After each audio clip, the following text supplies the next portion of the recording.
Доброе утро, дорогая республика! Телеканал «Якутия-24» приветствует всех своих любимых телезрителей. И это «Утро Якутии». Сегодня вместе с вами его встречаю я, Дарья Анкехова. Ну и, конечно, вся наша съемочная группа подготовила, как обычно, самый полезный утренний эфир.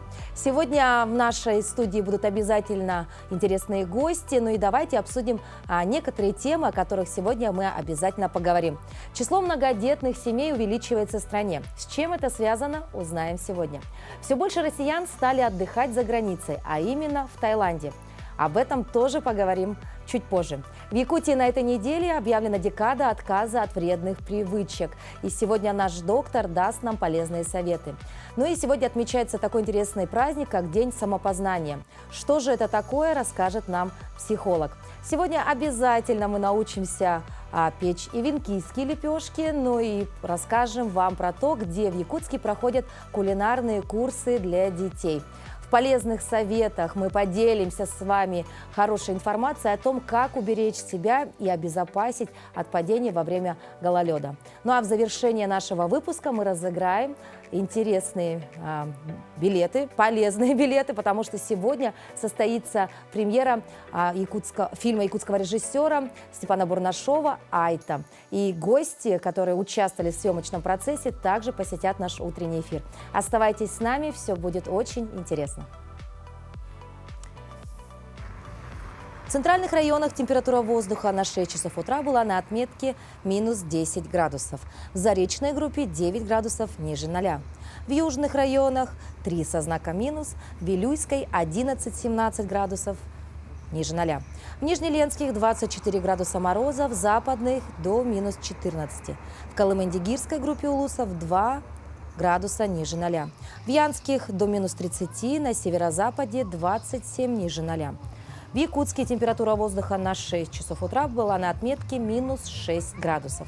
Атмосферное давление 738 миллиметров ртутного столба. Ветер северный 3 метра в секунду. Сегодня днем ожидается небольшой мокрый снег. Ветер юго-западный 3,8 метра в секунду. Порывы ветра ожидаются до 14 метров. На дорогах гололедица. Температура воздуха ожидается до плюс 6 градусов. Семьи с большим количеством детей в России давно стали редкостью. В среднем в российской семье проживают 1-2 ребенка. Однако в течение 10 лет в России устойчиво формируется тенденция к модели семьи именно с 2 детьми. Об этом сообщают специалисты Росстата. Это обусловлено несколькими факторами. Во-первых, растет благосостояние населения. Также реализуются меры соцподдержки семей с детьми. Увеличился детородный возраст. Женщины сейчас рожают и в 40, и в 45. И это связано в первую очередь с развитием медицины. Также детские сады стали доступнее. Тем не менее, несмотря на средние цифры, есть в нашей стране и семьи с 5, 7 и даже 11 детьми. Их число измеряется не единицами, а сотнями. И это прекрасный во всех отношениях показатель. Статистика численности детей в семье традиционно интересна многим людям, ведь она отражает интереснейшие моменты демографии. Последняя перепись населения свидетельствует о том, что общее число семей в России составляет 42 миллиона. Из них 18 миллионов 250 тысяч – это семьи без детей. Интересная, конечно, статистика, ну а с чего начинается семья?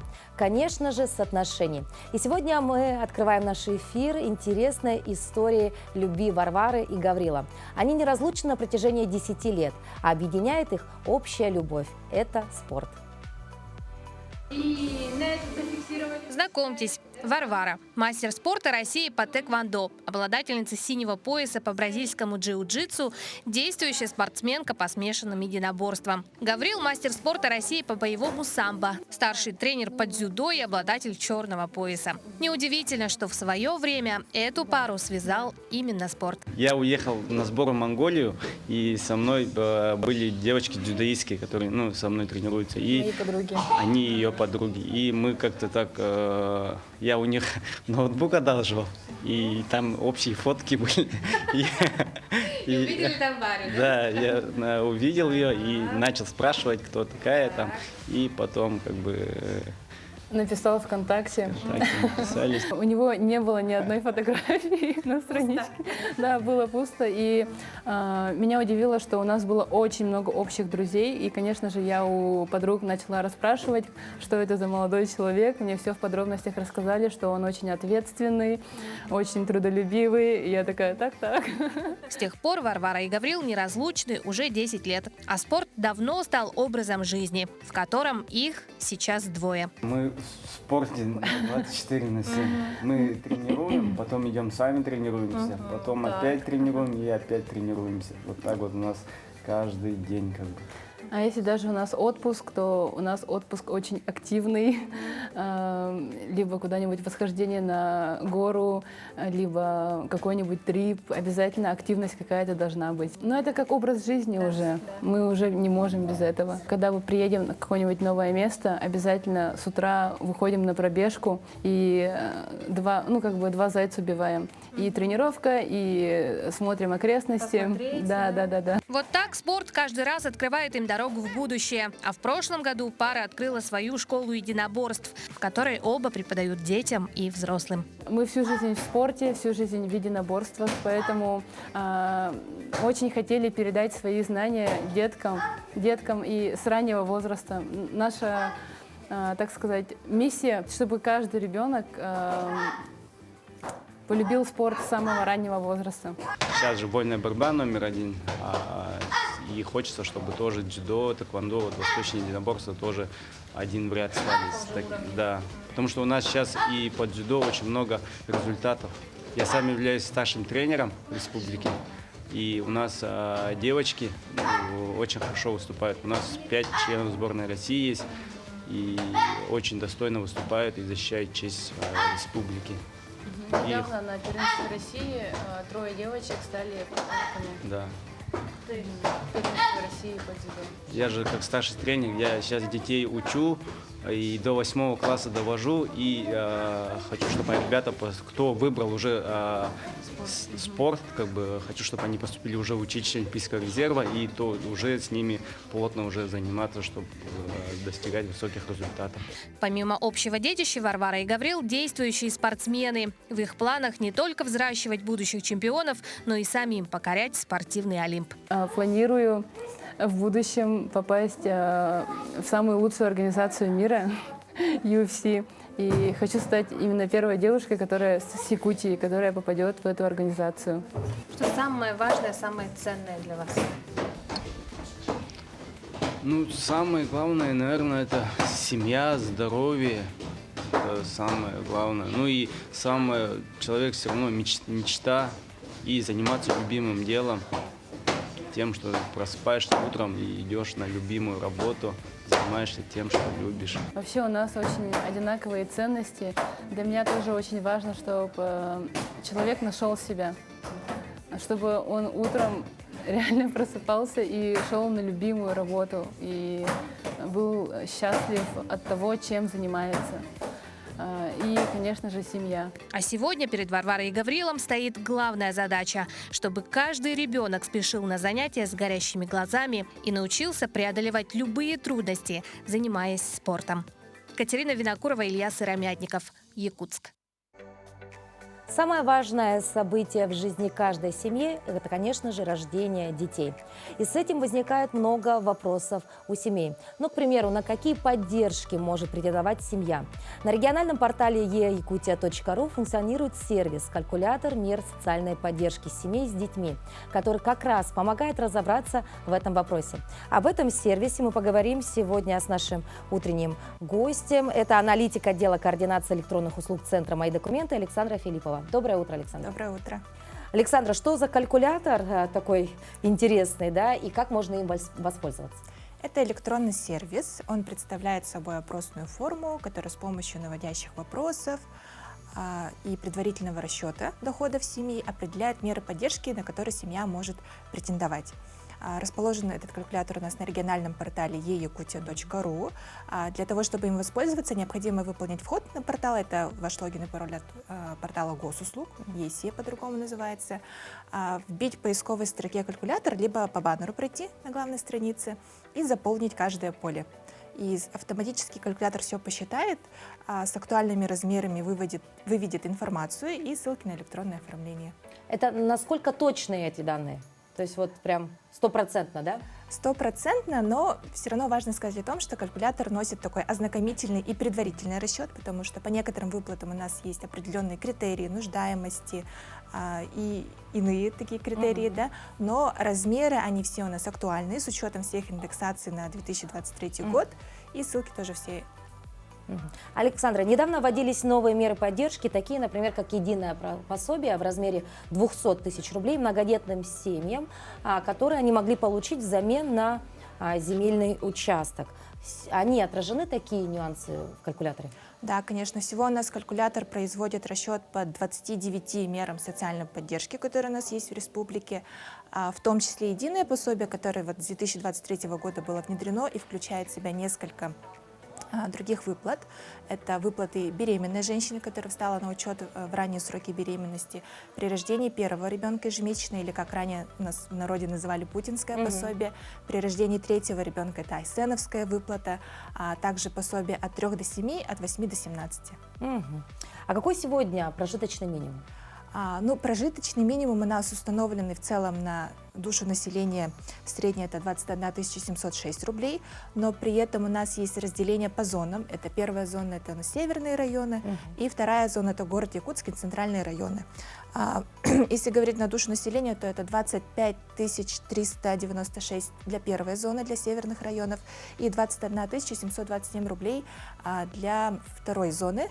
И вот калькулятор, он как раз-таки учитывает, где проживает семья, то есть необходимо выбрать у нас даже вплоть до того, что в одном районе, например, Ленском, в зависимости от поселка, районный коэффициент бывает другой. Разный, калькулятор учитывает, и выводит размеры выплат, которые также зависят от прожиточного минимума, но уже на детей. Нужно ли прикладывать какие-то документы? Нет, документы прикладывать не нужно. Главное все заполнить верно и сразу получить результат. То есть такая очень удобная функция, да, главное зайти попробовать. В случае, если не получается что-то, можно подойти, мои документы. Можно подойти, оформить в центре мои документы и также сразу по ссылке пройти и оформить, не выходя из дома, все выплаты, которые есть там. Спасибо большое, Александра. Ну и сейчас мы передаем слово нашим коллегам из службы новостей. Обязательно вернемся после этого в прямой эфир. Оставайтесь с нами. Это «Утро Якутии».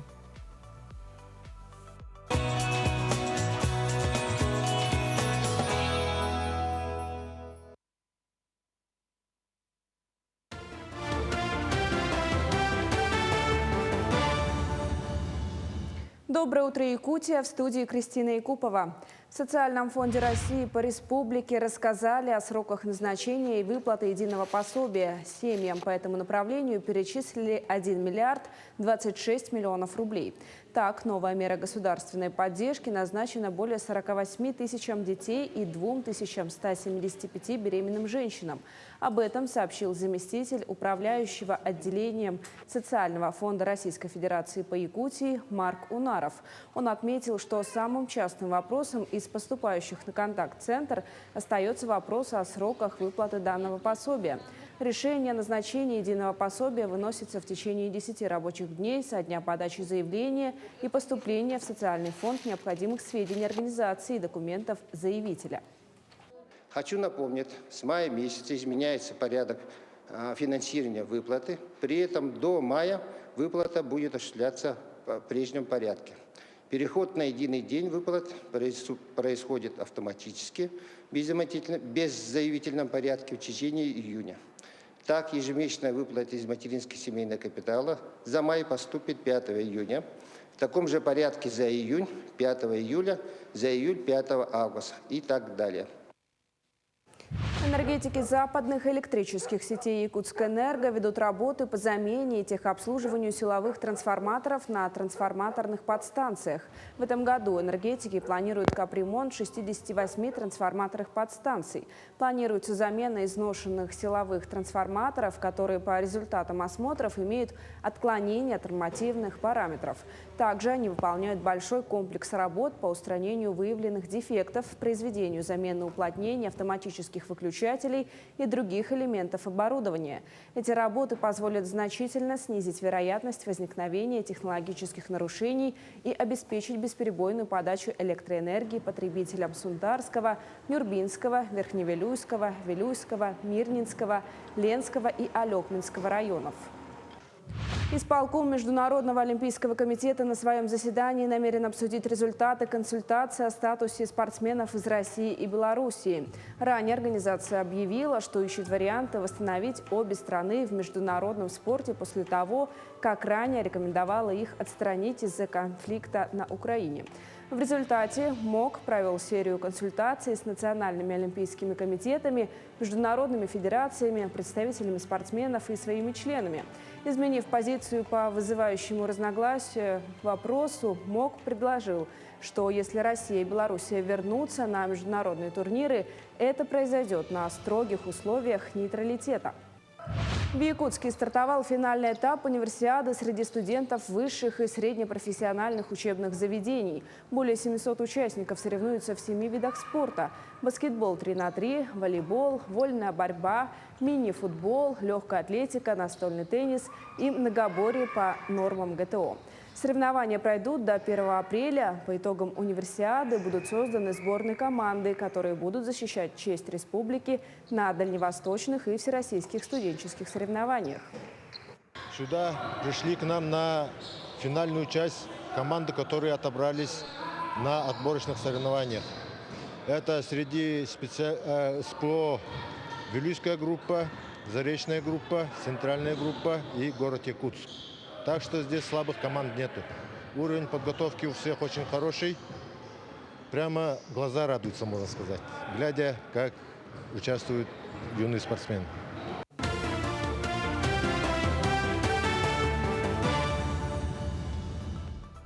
Россияне стали чаще ездить в Таиланд для того, чтобы родить ребенка или сделать пластическую операцию. Так, все чаще целью поездки в королевство становится медицина. За первые 2,5 месяца текущего года спрос на определенные медицинские услуги вырос аж в 6 раз, к данным 2022 года. Об этом сообщают представители Bangkok Hospital Pattaya. Такие услуги в Таиланде не отличаются низкими расценками по сравнению с другими странами. Россияне едут сюда не с целью сэкономить, а с целью получить услуги высокого качества, сообщили в госпитале. Вместе с тем вырос спрос и на роды в Таиланде. Очень многие женщины хотят рожать детей именно здесь. Никаких привилегий в плане дальнейшего нахождения в Таиланде им это не дает. И стоимость тоже не низкая. Женщин привлекает возможность родить ребенка не только в комфортных условиях в плане медицины, но и из-за климата. Поделились также здесь. Между тем, на территории Якутии на этой неделе стартовала декада отказа от пагубных привычек. О вреде курения, употреблении алкогольных напитков и в том числе и психотропных веществ нам расскажет наш доктор.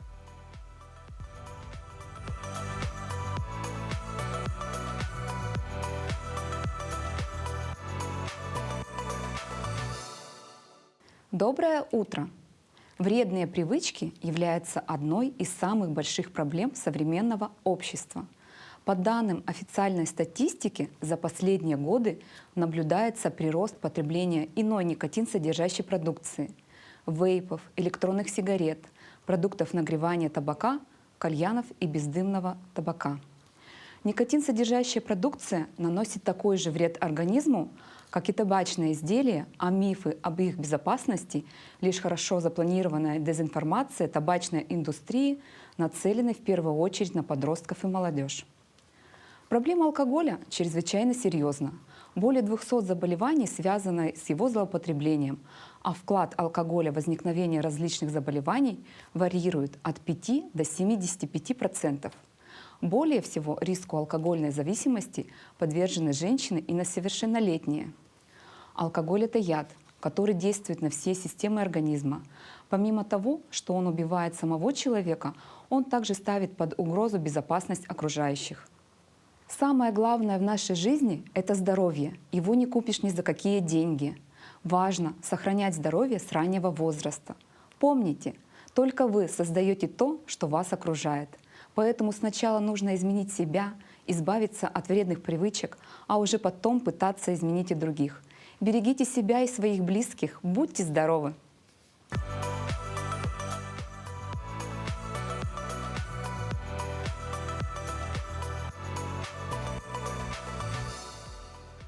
Друзья, как мы уже говорили, сегодня мы разыграем 2 билета в кино на премьеру фильма «Айта» от кинопродюсера и режиссера Степана Бурнашова.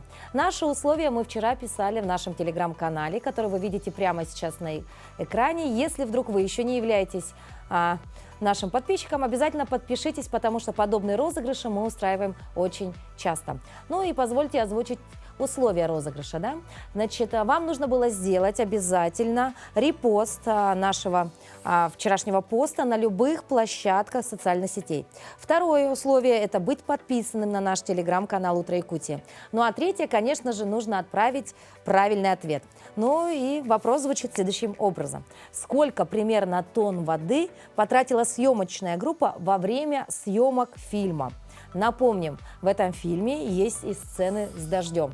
Итак, сколько тонн воды потрачено было во время съемок? Ну, наверное, прям точную цифру мы запрашивать не будем. Самое приближенное будет правильный ответ. Значит, мы не будем спрашивать там 5,5 тонн. То есть, если это, допустим, 5, значит, будет 5. Если вы укажете 6, будет, значит, это уже неправильным ответом. Да? Поэтому дерзайте, возможно, именно вы уже попадете на премьеру этого интересного фильма. Ну а сегодня 29 марта. Давайте же узнаем, какие же праздники отмечаются сегодня на календаре.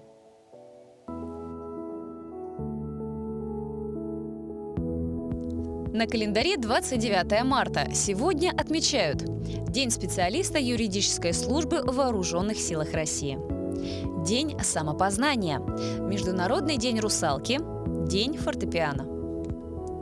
По народному календарю сегодня отмечают Савин-тележный день. В этот день православная церковь чтит память мученика Савина Ермопольского, жившего в Египте в III веке. На Савина нужно было посвятить день телеги, осмотреть ее, укрепить колеса, приладить оглобли. В народе так и говорили: «На Савина сани покинь, телегу подвинь». Санный путь к этому времени уже полностью разрушался. Пора было пересаживаться на летний транспорт. Считалось, что если в этот день тепло, то и вся весна будет теплой. События в этот день. Исаак Ньютон назначен смотрителем Лондонского монетного двора. Лев Толстой начал работу над романом «Анна Каренина». День рождения Кока-Колы. Создан рецепт этого популярного в мире напитка. Банк Англии выпустил первые бумажные деньги с новой высокой степенью защиты от подделки. В Лиссабоне открыт самый длинный европейский мост. В этот день родились Алексей Михайлович Романов, русский царь, отец Петра I. Дмитрий Бибиков, российский военный и государственный деятель. Лаврентий Берия, советский политический и государственный деятель, ближайший соратник Сталина. Станислав Говорухин, советский и российский актер, кинорежиссер, сценарист, общественный деятель. Юлий Буркин, российский писатель, журналист, поэт, рок-музыкант. Владимир Пресняков-младший, советский российский эстрадный певец, композитор, актер. Именины сегодня отмечают Александр, Денис, Емельян, Иван, Павел, Роман, Трофим, Юлиан.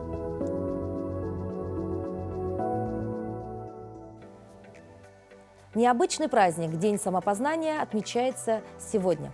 Самопознание – это изучение личностно собственных психических и физических особенностей, осмысление самого себя.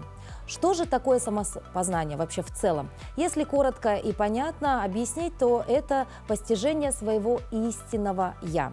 И если вдруг вы еще не решились на такой ответственный шаг в своей жизни, сегодня самое время. И у нас в гостях Альбина Амосова. Она является психологом, а также духовным практиком. Альбина, доброе утро. Доброе утро, Дарья. Доброе Доброе утро, дорогие друзья. Ну, кроме того, что я являюсь и психологом, да, я являюсь еще консультантом по нейротехнологии Мироток, которая также позволяет человеку проходить путь самопознания. Очень интересно, да? Ну и давайте тогда немножко углубимся в эту тему, да. А вообще, да, самопознание, она сейчас очень стала популярна, эта тема, да, различные мастер-классы проводят, да, семинары, да. Что же это такое? Да, ну даже в самом слове уже заложено, да, что такое самопознание, то есть самостоятельное познание себя. Человек все время эволюционирует, да, и поэтому ему тоже нужно развиваться. Он не может стоять на месте. Он либо себя познает, либо он двигается, либо он, наоборот, деградирует. То есть как таковой стагнации нет. Поэтому обязательно нужно, и я очень рада тому, что на сегодняшний день огромное количество людей этим интересуется, занимаются и двигаются. Ну, обычно люди начинают задумываться о самопознании в какие моменты? Да? В моменты, когда сталкиваются с какими-то трудностями, проблемами, или в моментах, когда, наоборот, хотят достичь чего-то большего? Да, Дарья, к сожалению, вот где-то по статистике, да, 70% людей, к сожалению, приходят к этому через кризисы, да, через различные, ну, скажем, серьезные испытания, жизненные испытания. Вот. Но есть люди, которые чисто интуитивно приходят к этому, да, есть люди, которые просто действительно интересуются. А как понять, что вот, допустим, я именно нахожусь сейчас в таком состоянии, когда я не могу понять, какие вопросы должен задавать себе сам человек? То есть, кто есть я, или вот с чего вдруг возникает такая интересная тема, как самопознание? Ага, очень хороший вопрос. Человек задает постоянно себе вопросы. Когда у нас есть 4 основные сферы жизни, да, когда человек реализуется в собственном деле, когда у него есть крепкое или, наоборот, плохое здоровье, да, это когда человек создает свой бизнес. То есть вот 4 основные сферы, в которых он реализуется. И когда у него начинаются проблемы, когда он не может решить какие-то вопросы в той или иной сфере, соответственно, он начинает задавать такие вопросы, да, почему у меня не получается, что во мне не так, что во мне не так, да, и, соответственно, приходит к тому, чтобы либо найти себе учителя, да, либо вот изучать литературу, которая позволяет ему найти вопросы в самом себе. На самом деле человек такое существо на сегодняшний день, который все время ищет извне и хочет найти себя с помощью каких-то инструментов, каких-то других людей, но именно все вопросы и ответы, они находятся внутри человека. Внутри. Так, хорошо, тогда если вдруг все-таки я столкнулась с такой ситуацией, мне нужно в первую очередь обратиться к кому? К психологу, к философу, психиатру, возможно, да, или все-таки обратиться вот к частным каким-то организациям, которые проводят некие тренинги там, по прокачке личностного роста, там, духа. Да, сейчас мы проходим огромный пласт вот той психологии, и действительно сейчас каждый 5-й, да, человек, да, можно сказать, уже психолог. Да, и мы очень благодарны, да, на самом деле этой науке, но все движется вперед. И тема самопознания, она именно вот в самом слове даже заключается, самостоятельная, да, и поэтому сейчас мы уже подходим к тому времени, когда человек может уже сам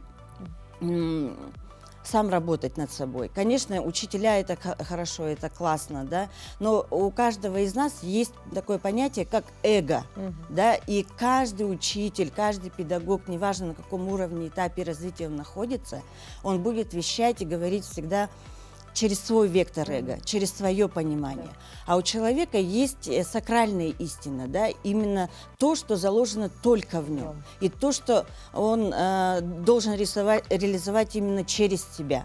И поэтому, конечно же, я сейчас вот работаю с такой технологией, которая позволяет работать только с собой. С собой. Да. То есть вы считаете, что все-таки нужно обратиться к специалисту, да, который На начальном научит этапе. тебя, да, работать именно Да, ну это собой. по ощущениям, наверное, да, по уровню сознания, уровню понимания человека, насколько, где, на каком этапе развития он находится. Вот. И если действительно ему нужна помощь, он может обратиться. Как он, но и я очень рекомендую не обращаться по совету или по рекомендации, да, когда человек чувствует, что этот человек действительно ему что-то даст, когда он чувствует тепло от этого человека, какую-то определенную энергию. Поэтому сейчас время энергии, да, и самый важный ресурс – это действительно энергия.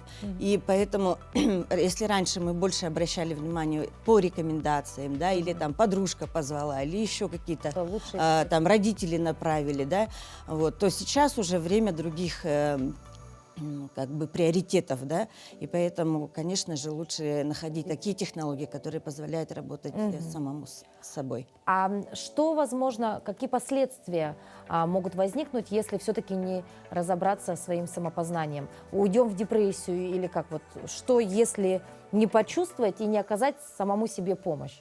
Очень классный вопрос. Да, действительно, существует огромное количество практик, да, которые человека иногда даже приводят в тупик. Да, действительно, даже заканчиваются какими-то серьезными последствиями. Поэтому очень важно понимать человеку, что в какие практики он идет и к каким учителям он идет. Да. Ну, сейчас я еще раз хочу повториться, есть такие очень легкие, да, очень экологичные практики, которые не заставляют человека уходить туда в глубину, как говорится, да, и травмировать свою психику, да, а прямо на поверхности и например, очень легко. Так интересно, Ну, рассказывайте, что да, это? я занимаюсь нейротехнологией Мироток, и сейчас время нейросвязи, то есть это формирование новых нейронных связей, да, и когда человек формирует их очень экологично через культурную среду, так скажем, да, через, ну вот у меня технология через живописные картины, например, да, и человек просто очень легко перебирая эти картины, да, может быстро трансформировать, понять свою доминантную проблему, да, доминантный блок, и очень легко его выявить. Вытащить, так скажем, не погружаясь в глубину, в свой род, там, свои какие-то тяжелые травмы, детские, генетику и так далее. Сейчас намного все проще. Сейчас мир двигается очень быстро, да, очень быстрый ритм идет, очень быстро все сменяется. И поэтому надо сейчас искать более такие, ну, эффективные и быстрые, скажем, практики. Альбина, спасибо большое. Мы поздравляем вас вот с таким интересным праздником, как День самопознания. Мне кажется, ну, его можно назвать вашим профессиональным праздником, потому что вы непосредственно работаете с этой темой. Ну и, конечно, желаем вам, чтобы все-таки обращались к вам люди со здоровым психическим состоянием, да, для того, чтобы все-таки улучшить качество жизни, а не как-то столкнуться с какими-то проблемами и серьезными заболеваниями. Благодарю. Спасибо Благодарю, большое. Дарья. Всем доброго утра, хорошего дня. И действительно слушать себя и идти по этому пути, потому что это действительно очень хороший, интересный путь для развития собственного сознания. Спасибо большое. Ну а мы движемся далее, дорогие друзья, и самое время поговорить о вкусной и полезной еде. Ведь утро – это то время, когда все наши женщины стараются удивить чем-то своих близких. Вот, например, как испечь за 20 минут венкийский хлеб тупа. Рецептом поделилась мастерица из Венгрии Альбина Дмитриева. Альбина Николаевна – мама 4 детей. У нее уже 8 внуков и 3 правнучки. Большую часть своей жизни она провела в оленеводческом стойбище с мужем. Сейчас учит детей родному языку. Считать, выводить на венкийском учу их. И всякие эти слова там, соболь, сулаки, вот эти вот. По-венкийски им говорю, объясняю. Каждое утро Альбина готовит тупа и венкийский хлеб.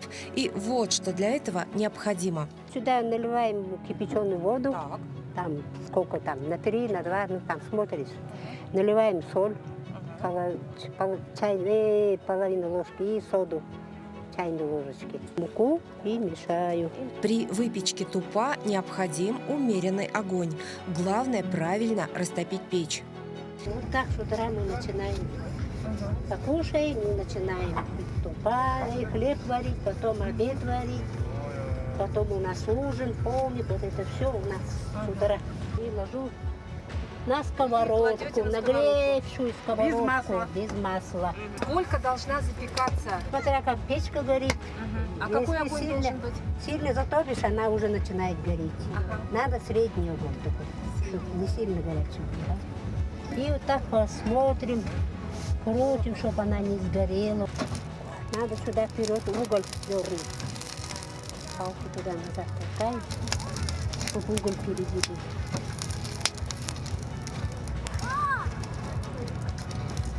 О, как именно.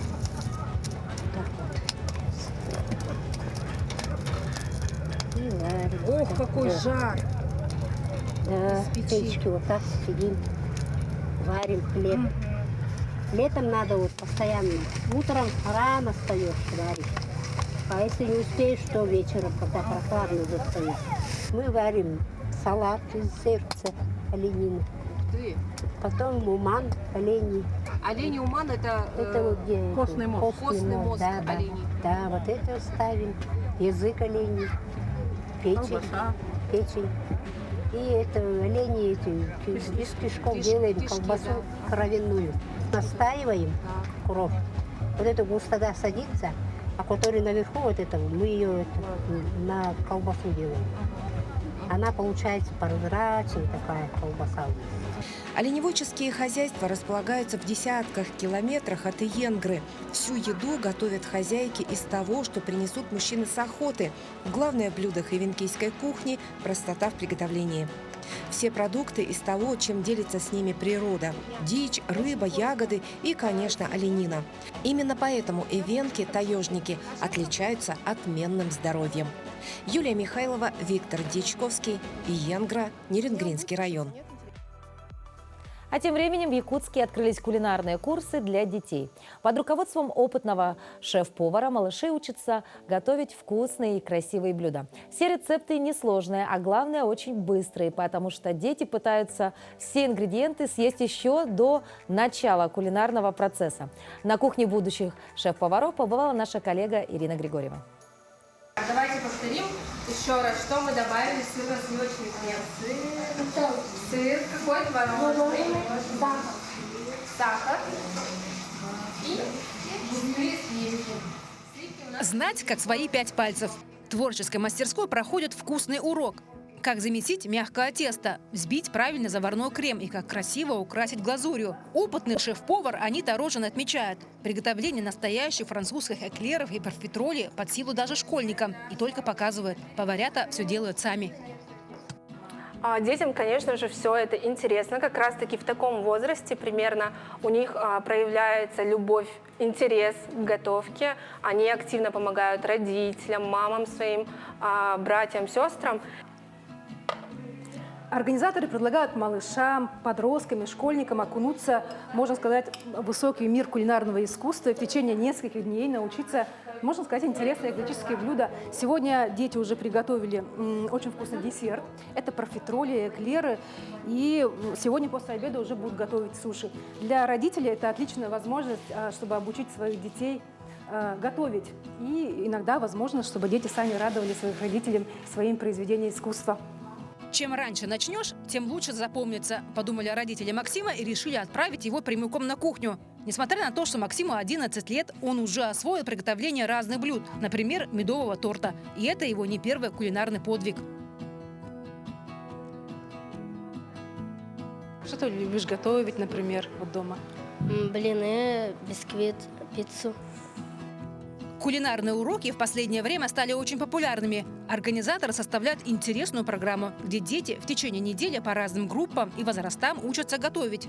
Здесь научат готовить пасту карбонара, корейские пельмени, кесадилью с курицей, кимпап, спринг-роллы и всевозможные десерты. пончики с начинкой, лимонный пирог с меренгой и даже приготовить домашний лимонад. Я не хочу все каникулы лежать мне дома, и лучше заняться чем-то важным, чем просто лежать дома. И приготовить эклеры и их съесть. Да. Меню зависит от возраста школьников и от их вкусовых предпочтений, ведь рецепты несложные. Но главное для организаторов, чтобы дети всегда готовили с удовольствием, и чтобы это ценное чувство с годами у них не пропало. Они все очень счастливые уходят, они обязательно уходят с подарочками, и всегда дети, обычно мы им иногда предлагаем здесь покушать, но нет, дети всегда говорят маме с папой и обязательно забирают с собой. Готовка сближает, считает шеф-повар Анита и приглашает поварят к заключительной части мастер-класса, к оформлению и упаковке десерта.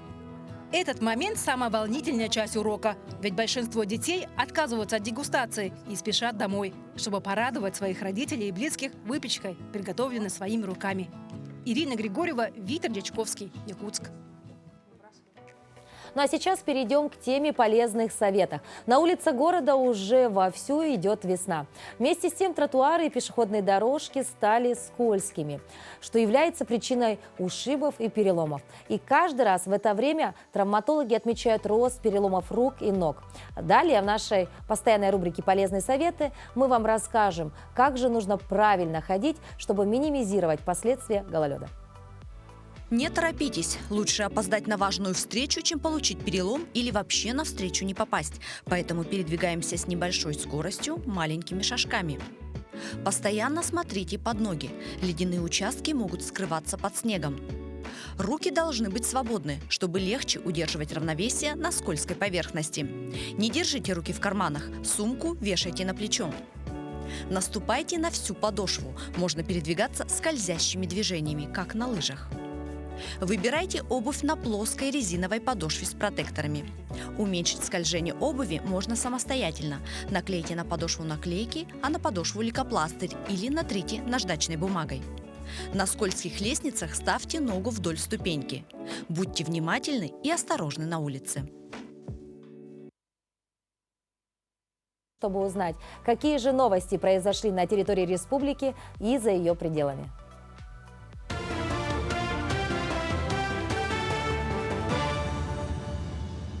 Резкого снижения цены квадратного метра жилья в России в этом году ожидать не стоит, заявил замглавы Минстроя страны Никита Стасишин. Он добавил, что хотелось бы, чтобы аналитики, которые прогнозируют спад цен до 30% в 2023 году, перестали вводить граждан в заблуждение. Ранее сообщалось, что средняя взвешенная цена квадратного метра в столичных новостройках выросла на 17% за год.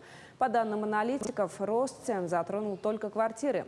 Апартаменты, напротив, в среднем стали дешевле на 0,5%.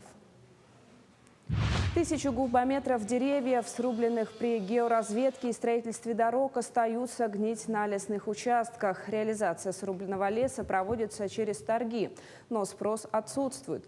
Законопроект, находящийся на рассмотрении в Госдуме, предлагает дать возможность выкупать деревья самим лесопользователям.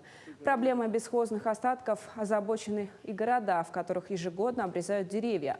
Проект федерального закона урегулирует оборот древесины, добычу полезных ископаемых, строительстве водохранилищ, морских портов, линий электропередач, трубопроводов, дорог и железнодорожных линий.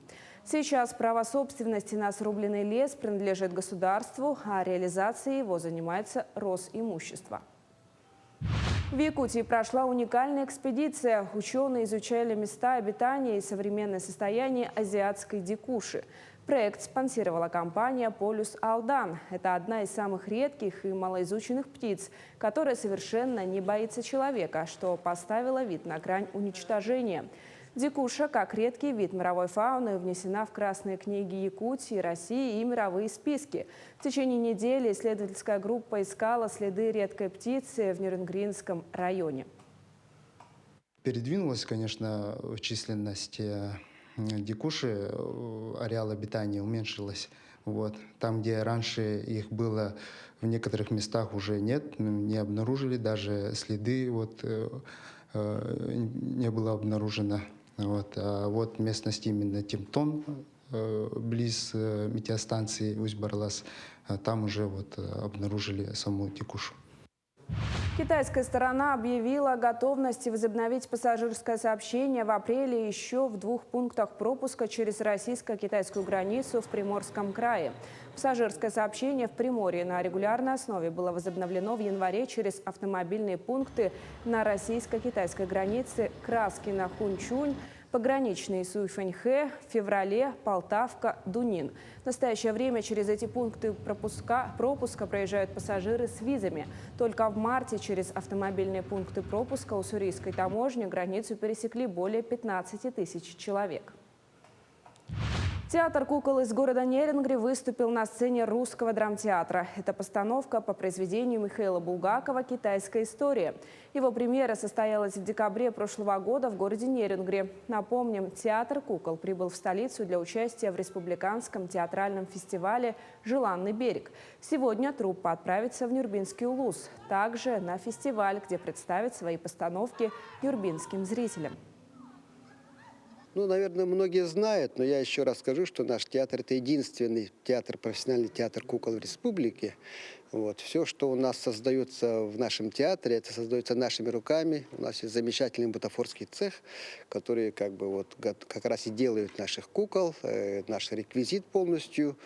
Вот, даже бывает, что мы нигде ни у кого не заказываем, а сами все делаем своими руками. Бывает, что даже на большие какие-то мероприятия республиканские наши бутафоры тоже подключаются и у нас заказывают, и мы делаем. К этому часу у нас вся информация. Мы продолжим следить за развитием событий.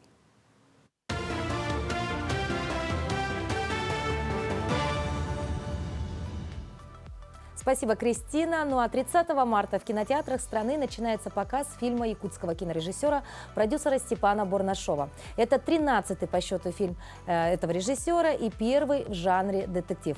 Фильм основан на реальных событиях. Команда съемочной группы работала над созданием этой кинокартины на протяжении 1,5 лет. И вот завтра, наконец-то, он выходит в прокат. И сегодня у нас в гостях Данила Горюнков. Он является оператором-постановщиком, и Андрей Фомин, российский актер театра и кино, и непосредственно главный герой фильма «Айта». Доброе утро. Доброе утро. Доброе утро. Ну, расскажите, каково это сниматься вообще в якутской кинокартине, и были ли какие-то прям кардинальные отличия? Отличия от московских съемок, правильно мы понимаем? Да, от, так сказать, федерального масштаба каких-то проектов. Здесь все гораздо трепетнее, никто никуда не торопится, никто никого не подгоняет, здесь больше про искусство. Про искусство. А с точки зрения оператора-постановщика, что скажете?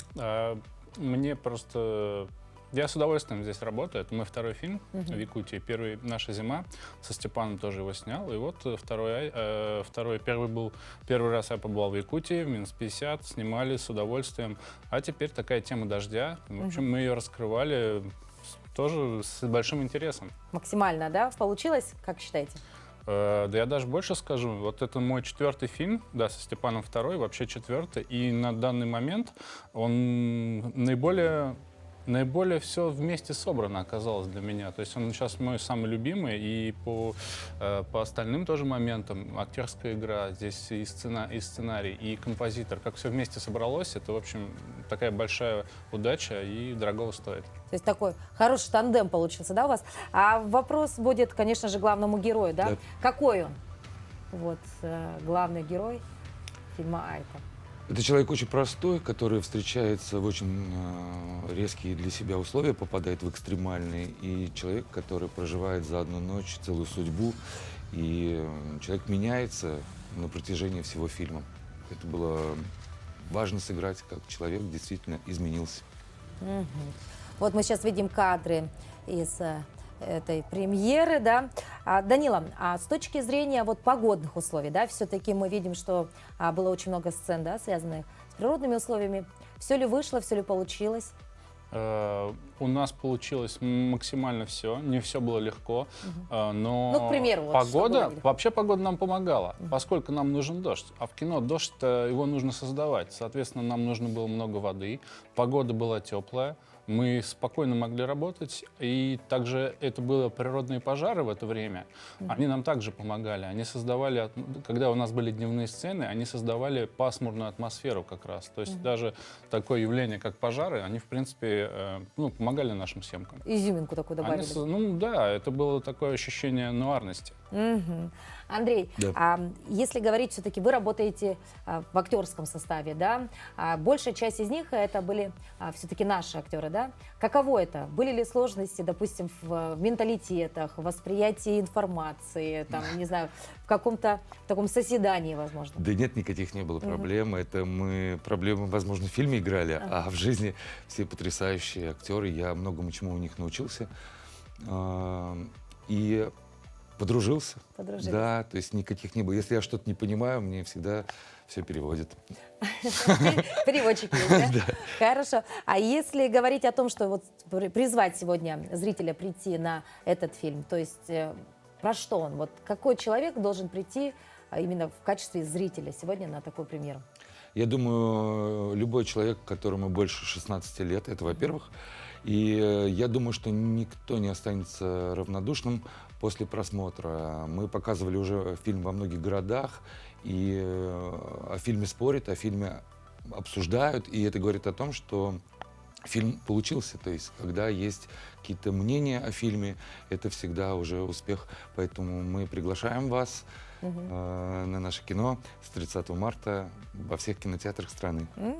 А в чем вообще особенность якутского кинематографа, вот на ваш взгляд? Человек вы опытный, уже 2 картины снимали, да, с нашими земляками, да, вообще есть ли какие-то определенные такие, знаете, критерии оценки работы именно специалистов в этой сфере, или чего-то, может быть, не хватает? Вот.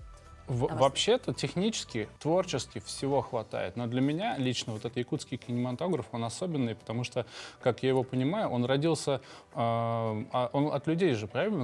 Лет 30 назад люди стали снимать фильмы, и для них это не просто как вот кино, как бизнес, а это такое творческая самореализация. Для них съемки кино, это по всей команде было видно. Да. Для всех это как вот, это наше якутское кино, мы за него, да, общее дело, наш способ самовыражения. Соответственно, здесь подход другой уже. Здесь он максимально творческий, честный, открытый, и каждый человек на площадке, он переживает и болеет за этот фильм. И в этом-то его, как бы самая честность и честность, такая открытость этого кино. И, в общем, вот эти вот качества я бы охарактеризовал бы якутский кинематограф. Вот вы, наверное, делитесь опытом работы в Якутии со своими коллегами. Значит, у себя на работе, да, в своем кругу общения, с родственниками. Что вы рассказываете в первую очередь о Якутии? О людях, о природе. Спрашивают о еде. Все ли я понимал? И холодно ли там? Хорошо, это такой набор стандартных вопросов. Конкретные вопросы, да? Холодно ли у нас? Холодно. Холодно. Я был и зимой, и вот весной, и летом был.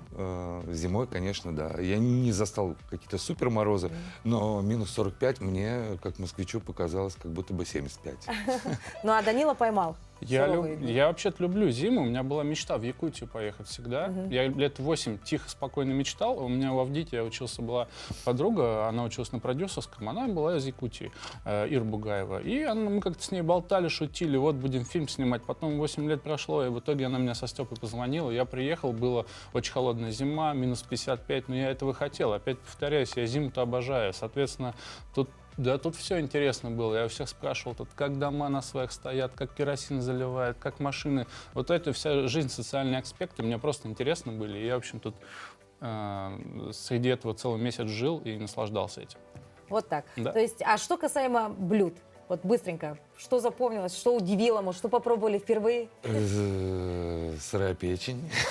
И как? Москвичу сырая печень. Ну, мне трудно далось.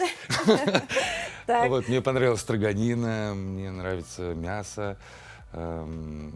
Много что вкусного я запомнил. Но, да, рыба рыба. Да. А Даниле? А я запомнил, я потому что как только первый раз приехал, мы сразу поехали в Амгук, Степана Барнашова, к его семье на Новый год.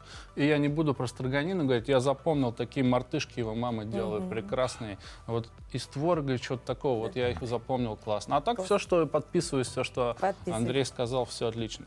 Ну, ребята, что, мы сегодня разыгрываем пригласительные на премьеру фильма, и вопрос звучал следующим образом. Сколько литров воды было потрачено во время съемок? Данила рассказал о том, что делали они искусственный дождь, так сказать, да. И вот я думаю, что правильный ответ будет лучше, если озвучите именно вы. Сколько? Около 60 тонн. 60 тонн. Ну что, ответов было множество. Здесь и 4 тонны, и 1,5 тонны. Даже кто-то сказал, что 500 тонн. Представляете? Ну, конечно, это, мне кажется, для какого-нибудь сериала, да? А правильный ответ дала Светлана Ударина из Покровска. Мы вас поздравляем. Собирайте свои вещи, берите своего близкого, дорогого друга, возможно, либо супруга, подругу, и вы отправляетесь на премьеру фильма «Айта». А мы благодарим наших утренних гостей, конечно, не прощаемся. Мы уверены, что вы еще вернетесь. И эта премьера будет ярким таким стартапом, возможно, трамплином. И в последующем именно с вашим участием якутский кинематограф все-таки будет развиваться огромнейшими, быстрыми темпами. Спасибо большое. Спасибо вам. Ну что, дорогие друзья, на этом время нашего эфира сегодня подходит к концу, но хотелось бы анонсировать наш день, который наступит уже завтра. Завтра в 7 часов на телеканале «Якутия» нас ждет необычный эфир, потому что большая съемочная группа нашего телеканала сейчас находится в пути, а едут они в Алданский район, а конкретнее в город Томот. Если вы заметили, мы часто ездим в командировки и по возможности стараемся открывать для вас, телезрителей, разные уголки нашей большой республики. И вот завтра мы будем вещать из города Томота. Познакомимся с интереснейшими людьми. Нас ждут потрясающие сюжеты. И, конечно, если вдруг вы еще не побывали там, у вас будет уникальная возможность сделать это завтра утром в 7:00. Оставайтесь с нами каждый день. Мы рады приветствовать вас. Доброго вам утра!